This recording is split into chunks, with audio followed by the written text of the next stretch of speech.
All right. So once again, if you just wouldn't mind muting your microphones, and we will go ahead and get started here. I'm going to share my screen.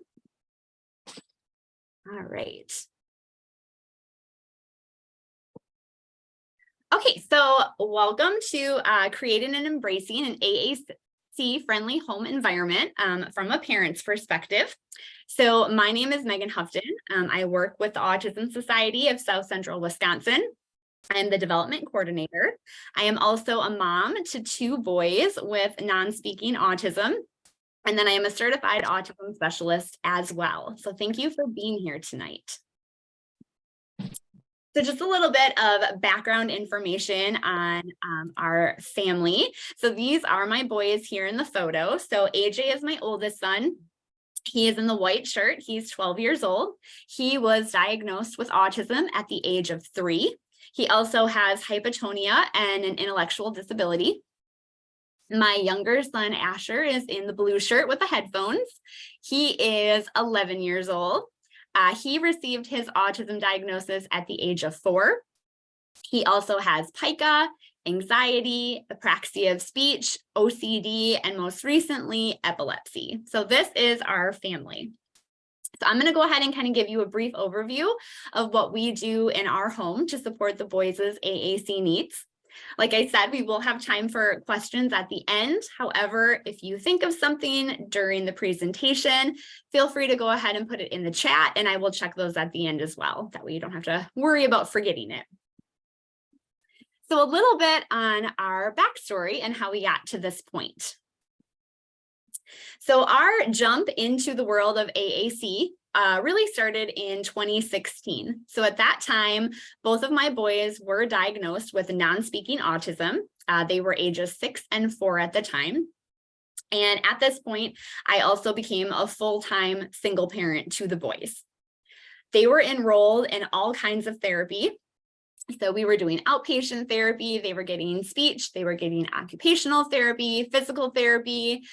We did some more what I would consider fun therapy. So you can see we did horseback riding, they were in the pool working on aquatic therapy, all kinds of therapy. And then of course at school, they were also getting speech, OT, and PT. And while they were making really great progress in those environments, we weren't seeing those skills transferring at home. We just weren't seeing the same progress. Both of the boys had been introduced to a speech device. So we started with an app called Speak for Yourself at the time, and they just weren't motivated to use them at home. Every time I would try and communicate with them on their speech devices, they would swat them away, put them down. They wanted nothing to do with it at home. So I knew something had to change. I also will admit I had a lot of hesitations as a parent when it came to incorporating visuals and AAC and their speech devices into our home environment. I was very overwhelmed and I did not know where to begin. I was very worried that I would do something wrong because I wasn't a speech therapist. You know, I figured there had to be some kind of method and some kind of protocol for how you start incorporating these things into your home life that I didn't know. I didn't have the training like a speech therapist did. I was worried that the boys would not respond well based on the few times I had tried. And the last thing I wanted at that time when I'm balancing, 2 autism journeys as a single parent was more unwanted behaviors, which we tended to see when the boys were not happy when I would implement them. I also told myself that, visual supports weren't really necessary at home. I knew what my boys wanted. I think as parents, sometimes we kind of become mind readers and you just intuitively know what they're asking for. The boys knew their routines really well. So I just really didn't see what the point was for us in our home life. And every time I had tried in the past, I felt like the boys really weren't paying attention to me. Anytime I tried modeling on their speech device, it seemed like they really didn't care. So I was very hesitant as a parent to get started. But the reality was we were in need of major AAC intervention in our home. And I was so overwhelmed and I was so fearful that I would do something wrong that I was choosing not to do anything. But really, the only way to do it wrong was to do nothing. So eventually we just had to dive in and we had to commit to it. And so that is what I will be sharing with you today. I'll be sharing some of the ways we started, what we started doing in our home, how that's kind of evolved, and where my boys are at now because of that. So the first thing that we started with was labeling our home environment. So we had picture labels for everything. As you can see, even my coffee cup, I jokingly put a label on that. Everything had a picture label. When I first started, I used generic clip art photos that I found online. So I, Googled a symbol of a coffee cup. Eventually then I did transition these photos to the PEC symbols or the board maker symbols, which was what my children were using at school. And then as we progressed along, I was able to make those photos match their speech device. We recently have switched to LAMP Words for Life, so I've been using those little photos.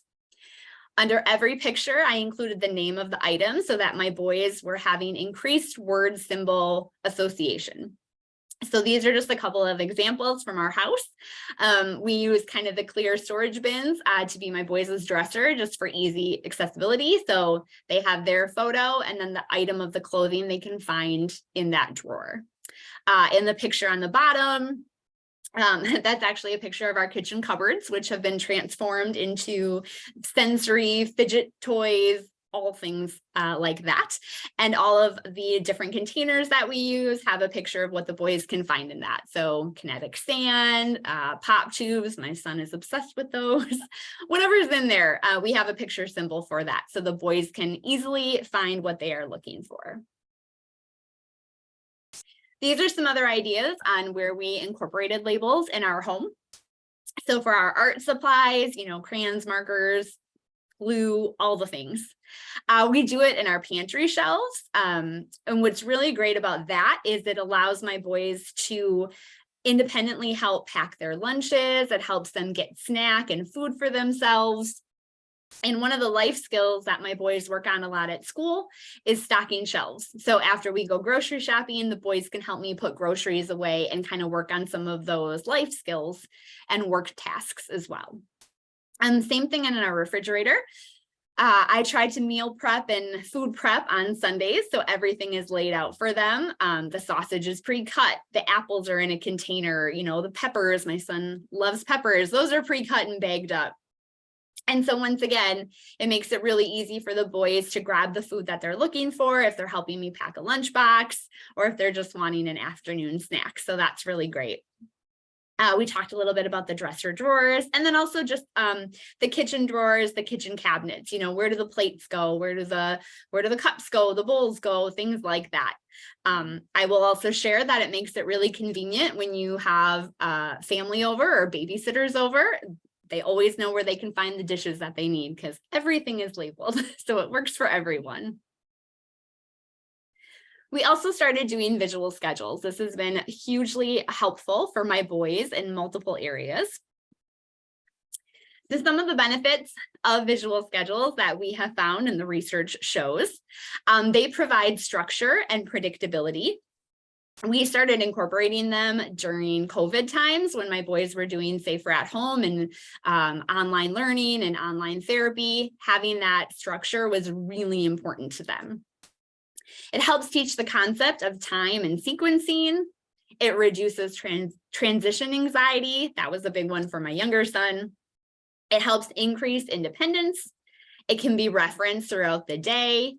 And it gives non-speaking individuals a way to request items. And I think that is my favorite part of it, is that it allows my boys to request places they want to go or people they want to see, and it gives them a more proactive approach to their daily schedule or their weekly schedule in this case.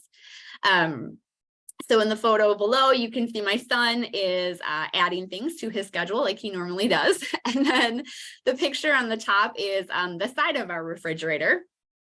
So I like to keep all of our extra photos out where they are visible. And so what I love about that is it makes that vocab accessible to my boys whenever they would need it.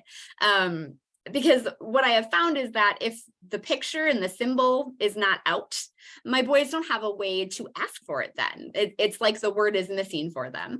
So, I often joke that when it's the weekend, a lot of times I'll come out and I'll see, Chick-fil-A covered all over the visual schedule.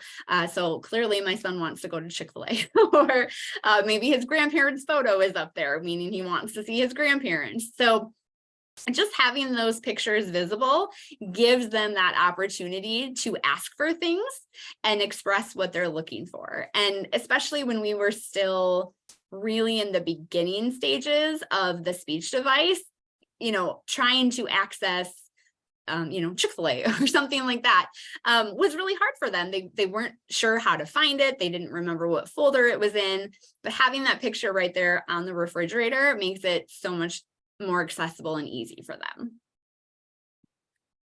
So these are some of the other ways that we have implemented different kinds of visual schedules. So we have a morning routine. We haven't used that one so much during the school year just because we have a bus to catch. So it's not always the best time for us to be working on life skills when we're kind of in a rush. But now that we are in our summer mode, we've been using that more. So having the boys follow along with, waking up, eating breakfast, brushing their teeth. It also helps them build independence because they can follow along with that schedule on their own. They can remove tasks once they're completed, and it just gives them that sense of independence and that sense of pride. Same thing with the bedtime schedule, having that out, having that visible so they can follow along on their own, getting their pajamas, brushing their teeth, reading a bedtime story. We've changed and evolved with those over the years as the boys' routines have changed. I talked about how we have the weekly schedules. Each of my boys has one of those that are the same but different. They're at different schools. We used to have individual pictures of our therapists on there, so they would work with different therapists. And then we also recently started doing a weekly menu. And so we meal prep for the week. We plan out our menu. And what I have loved about doing this, we just started this year. And it has just given me such an insight into what my son understands in the kitchen about cooking and about meal prep. With non-speaking individuals who are still learning those speech devices, sometimes it could be really hard to know what all they're capable of and what all they're thinking about. But when we started doing the meal plan and the weekly menu, my son would come out and he would look to see what we were having for dinner that night. So let's say it was lasagna, his favorite. And what he started doing is he started running around and gathering up all of the supplies for lasagna and putting them out on the counter for me. He'd grab the pan, he'd grab the cooking spray. And it just gave me such this beautiful insight into all he knew. And now, he's actively helping me cook. And it's just become such a great engaging activity for the both of us to share. So that has been a really cool development since we started implementing that.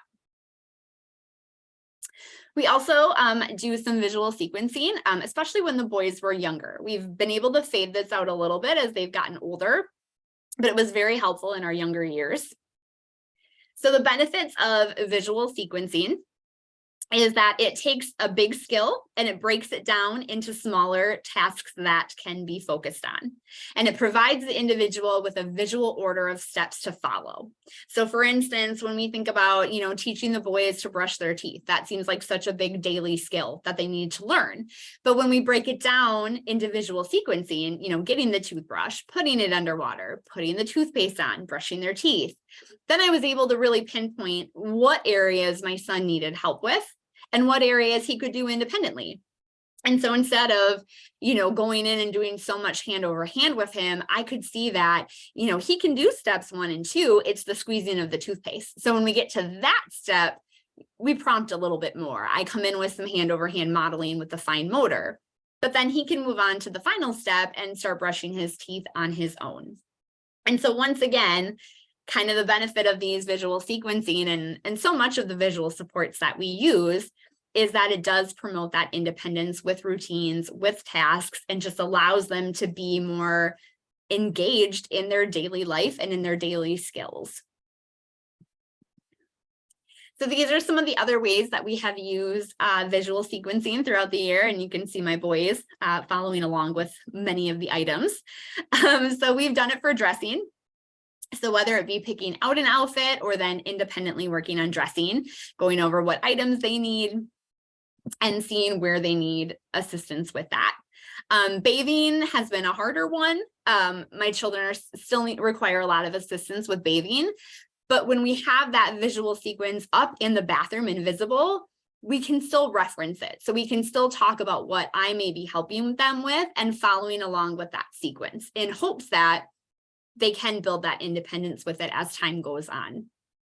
Teeth brushing, like we had talked about, hand washing is the big one, and they're able to replicate that at school as well. So we follow the same visual sequence for that. Using the restroom, toilet training, visual sequencing has been really helpful with that. Cooking and preparing meals. So I like to take recipes, simple recipes. Cupcakes are a really great one, and who doesn't want cupcakes? And break those down into visual sequencing, and then the boys can kind of follow along and help prepare some desserts for us. And then most recently, we have started doing some laundry with it because, we're entering the teen years now, and it seemed like the next life skill to be tackling. We also then started working on incorporating visuals into our daily activities, aside from life skills, just fun activities too. And so what I found is that the more we started incorporating these visual supports into our everyday activities and into our special events, the more comfortable the boys got using them. They started to become the norm for them. And, it showed them that their language mattered and would always be represented in our daily lives. For us especially, I'm kind of the oddball out because it's just the three of us and they both use AAC, I don't. So making sure that their language is represented in our home is really important to me. And as a parent, as I started making more and more visuals and using them on a daily basis, I became more comfortable doing it as well. And I got more creative, so now anytime we kind of do any kind of activity, it comes really second nature to me to figure out how can I incorporate a visual? How can I incorporate the speech device or their language? So these are just some fun pictures of how we have done that in the past. So we've done some adaptive books. Brown Bear is a huge favorite of ours. So just printing off the colors, printing off the animal symbols, and then having my son match them. We did a visual support, just a one sheet of the steps of carving a pumpkin at Halloween time.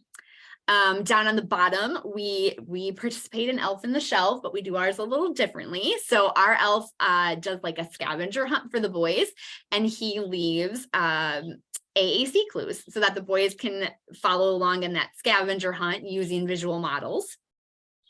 Once again, a trip to the petting zoo or the pumpkin patch, just making kind of a communication board, going over what we're going to see and then being able to reference that while we're at the petting zoo. So, okay, we just saw the haunted house. Now we're going to move on and go see the ducks. Once again, just helping with that anxiety piece, helping prepare them for what we're going to do, helping foreshadow future events, even when I think so many times we think about the need for foreshadowing and the need for preparing them when we're thinking about transitions and tasks that might be a little difficult. But I think it's really great to do it for fun events too and things they're looking forward to. It just helps with that anxiety piece. And then last but not least, we also made some AAC Valentines for them to give out to their friends one year at school.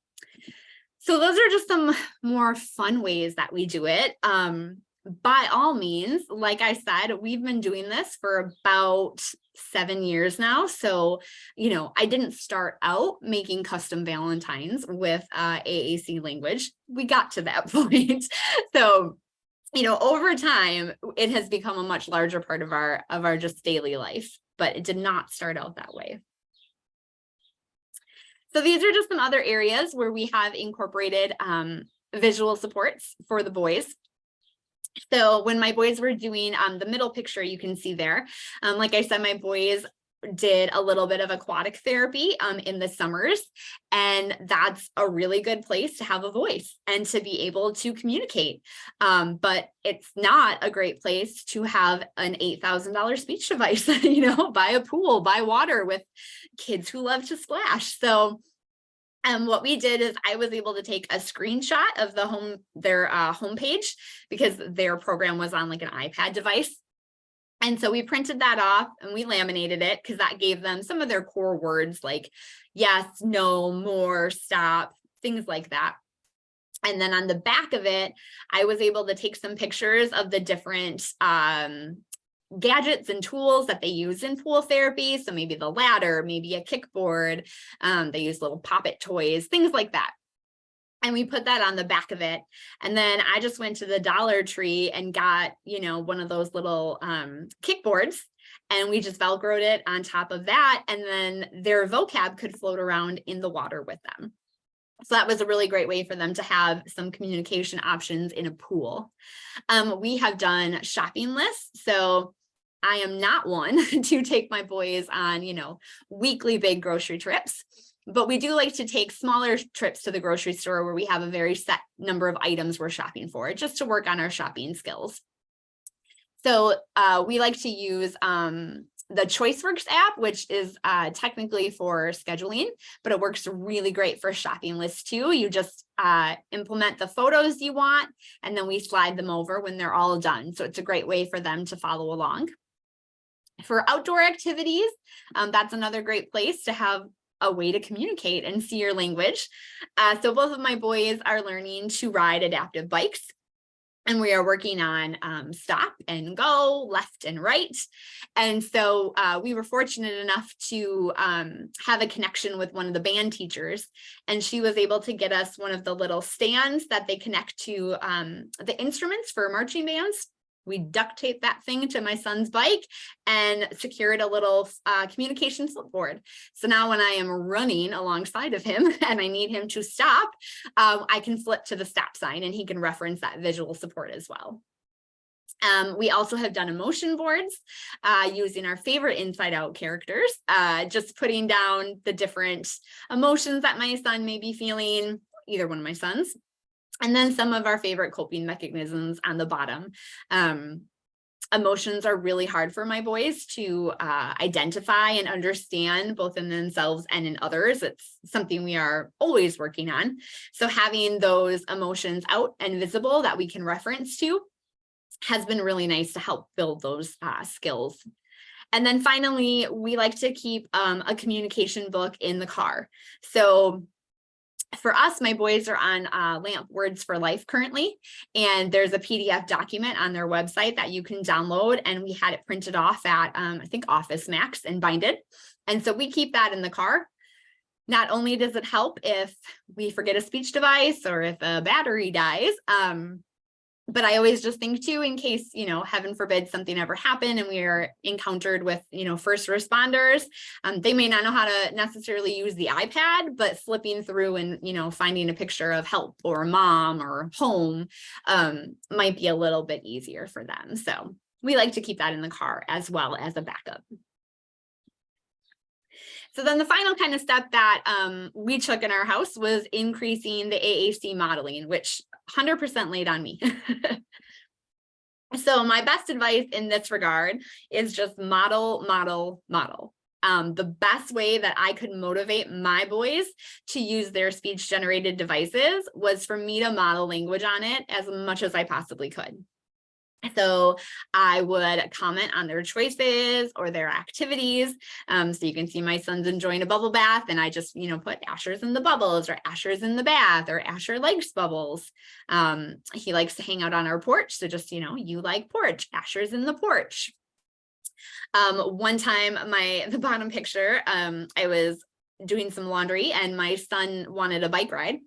And so he went and got every single picture he could find around the house of his bike. So we had one framed on the wall, we had one on the refrigerator, we had one from his visual schedule, and they were all laid out on the bathroom counter. So in moments like that, I'm obviously going to reinforce that because that is communication. But then I also grab their speech device and kind of show them like, hey, this is how we say like want bike or go bike or I want bike ride. So it's still reinforcing it because laying pictures out is communication, but then showing them that, it might be a little faster to just hit the word bike on your speech device instead of going through the whole house to find photos of it. And then using their speech device to model words that are on their visual support. So if we are working on brushing teeth and they're following along on their visual sequence, I might be in the background with their speech device just saying, oh, you turned on water or you brushed teeth, and just showing how all of those words that they're seeing, all of those steps that they're seeing on their visual sequencing or their visual schedule can be found on their speech device. And then furthermore, I also would ask questions on it.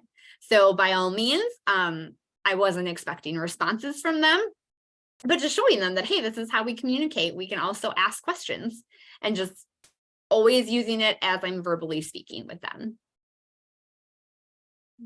So I just briefly wanted to talk about a couple other forms of visual supports and communication methods that we utilize in our home. We do a lot of social stories. My younger son especially really responds well to those. So you can see in the top photo, my son started at a new elementary school this past year. And so we were able to go through and take pictures of the different classrooms. And then I was able to pair those up with the staff photos for who would be working in that room. And so we were able to review that, the week leading up to school. And then he was able to take it with him on the first day of school and just lessen some of that anxiety. We do a lot of video modeling. My son is obsessed with video modeling. So on the bottom picture, you can see when he got diagnosed with epilepsy, we had to start incorporating daily medication into our routine, which was not something we were prepared for. So we did a lot of video modeling about what that would look like and how we take pills and how they keep us healthy. And my son also loves to videotape. He always has an iPad in his hand, videotaping all aspects of our daily life. And while it can seem a little much at times to constantly be followed around with an iPad videotaping you, what I found is that he was using those videos to communicate with me.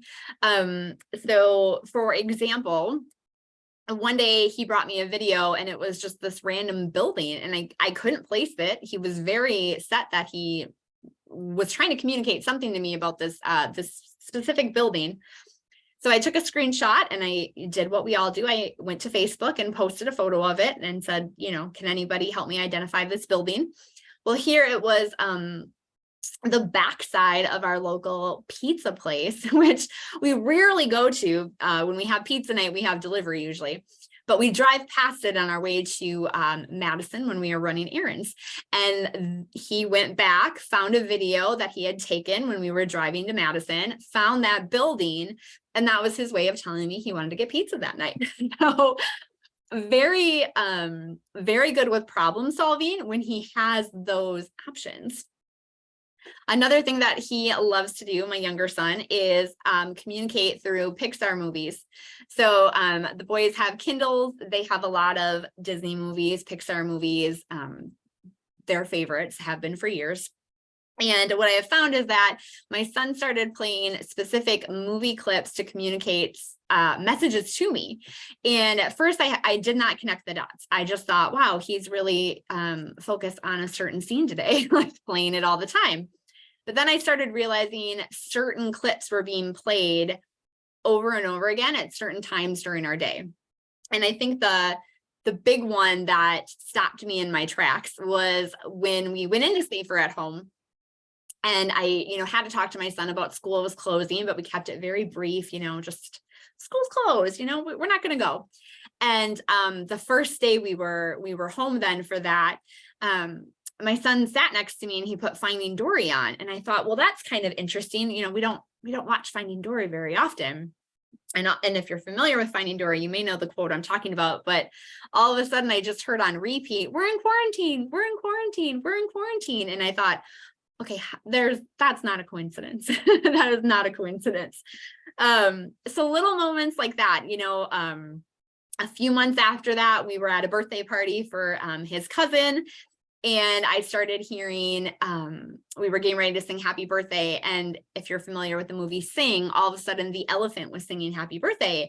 And that was his way of participating with us and following along. He found happy birthday in a movie, and that's how he joined in with the family. So I just think once you are willing and open to accepting any kind of communication, it's just, they find such amazing ways to communicate with us. And I almost missed it. And I probably did miss it for a while until I realized what was happening. And it's just such a gift to find the ways that they get their message across. It's been really amazing. So with all that said and done, why? Why use visual supports at home? So the research shows that using visual supports for children on the autism spectrum can help them understand language better. It helps them follow routines easier and gain more independence. Visual supports can reduce anxiety and make transitions easier. But this was the one, this was the quote and the statistic that really got to me. This was shared to me by a speech therapist. And for non-speaking children, modeling AAC is crucial to building their vocabulary. So most typically developing children have had up to 4,380 waking hours of oral language exposure by the time they're 18 months old.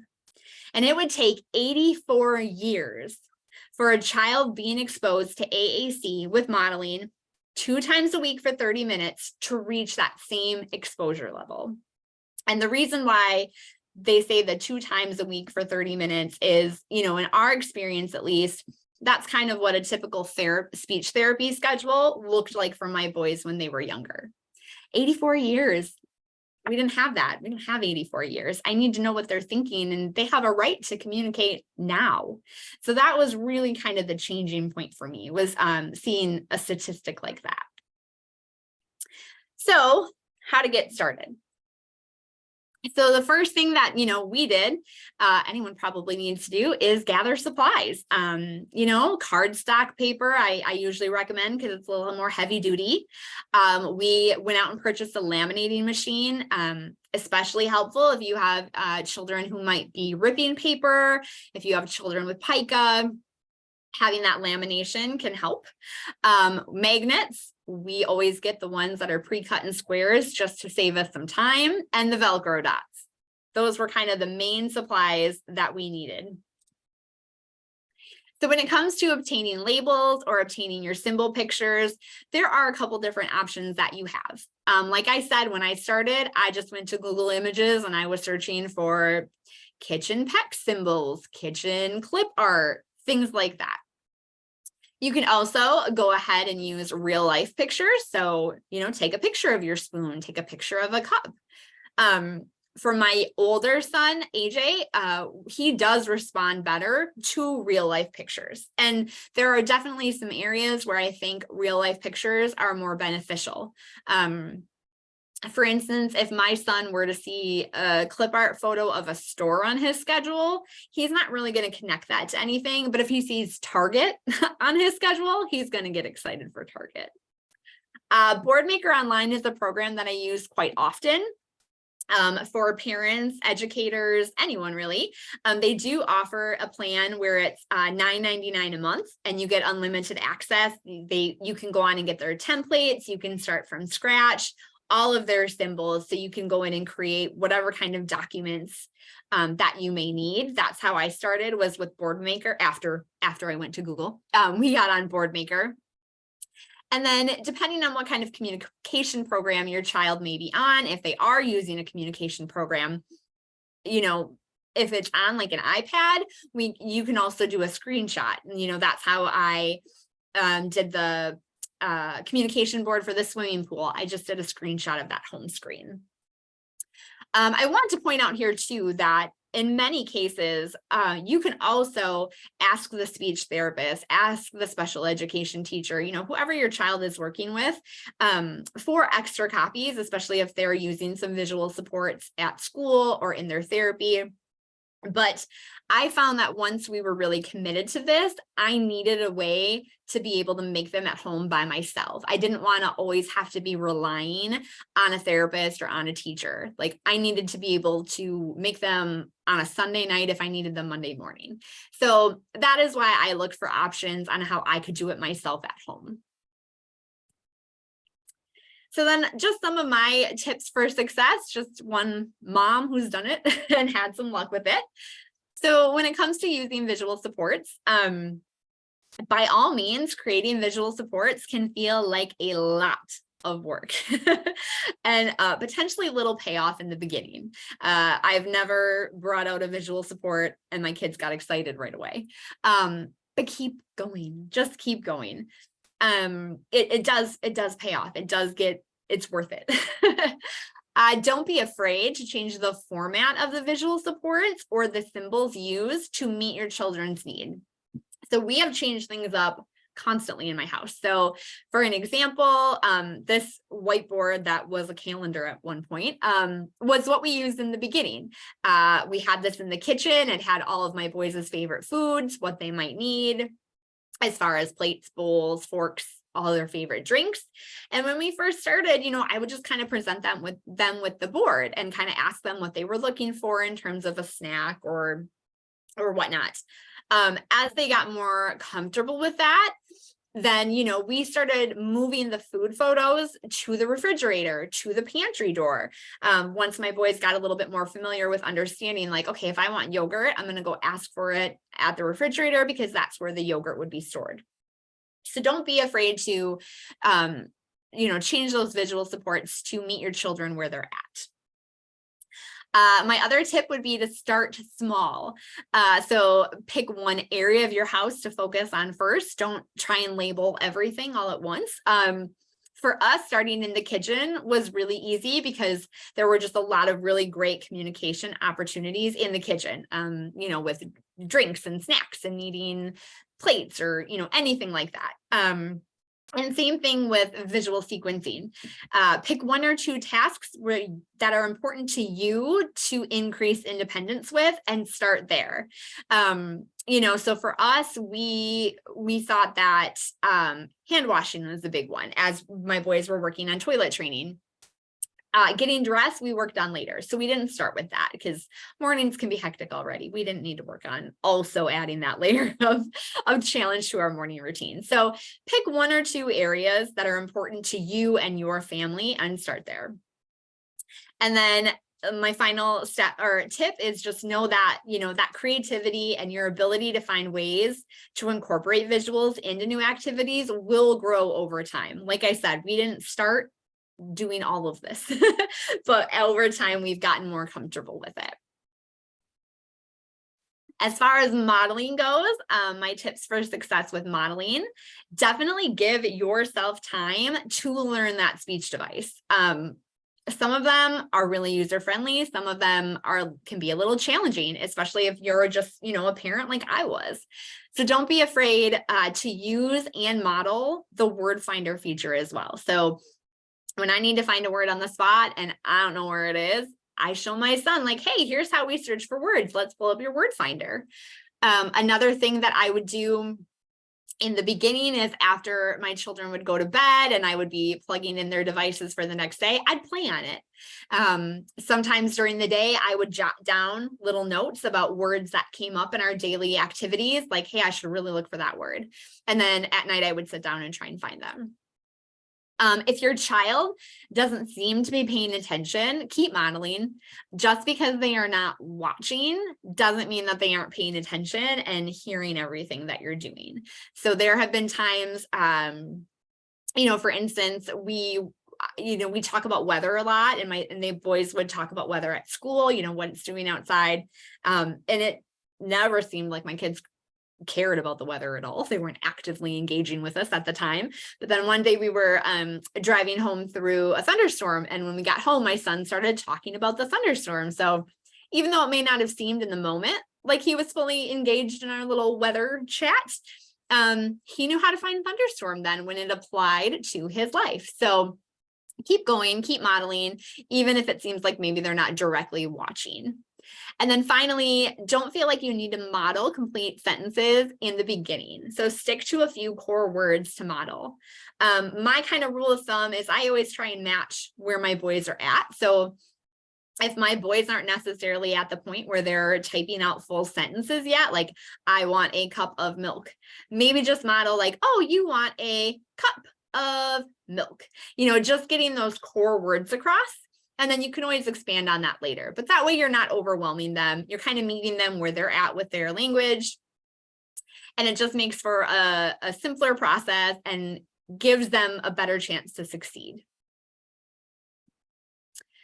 So my final little piece that I like to leave is grow, succeed, and then celebrate your inch zone. So I learned pretty quickly on this journey that the boys would be meeting their milestones at their own pace. So we started living for our inch stones instead. And inch stones is a word we kind of made up, but the inch stones for us are the victories that may seem really small on paper, but are truly remarkable when you consider the time and the effort that your child put into them to learn those little skills. So what we started doing is we started writing down all of our little victories, all of our little inch stones. And we have a jar that we keep in our living room, our inch stone jar. And every year on New Year's Eve, we pull out that inch stone jar and we lay them all out. And we get to see how much progress we made over the course of the year, how much progress my boys made over the year. So that is just one little glimmer that we love to spread on because it has brought so much joy to us living for those little inch stones. So just to leave you with this, I love talking with other parents. I love helping brainstorm ideas on how you can make a visual to support any area where you may need some extra support at home. We share a lot of our journey on Instagram and Facebook. We share a lot of our visual supports, how we're using them, how we're incorporating them into our activities. I share little stories about what my son said to me over Inside Out characters, how he maybe made fun of my singing using Monsters, Inc., all kinds of things. So you can follow us at the Awesome A Squad Inspired, and feel free to email me too if I can ever help with anything. So with that, I am going to stop screen sharing, and I am going to stop the recording.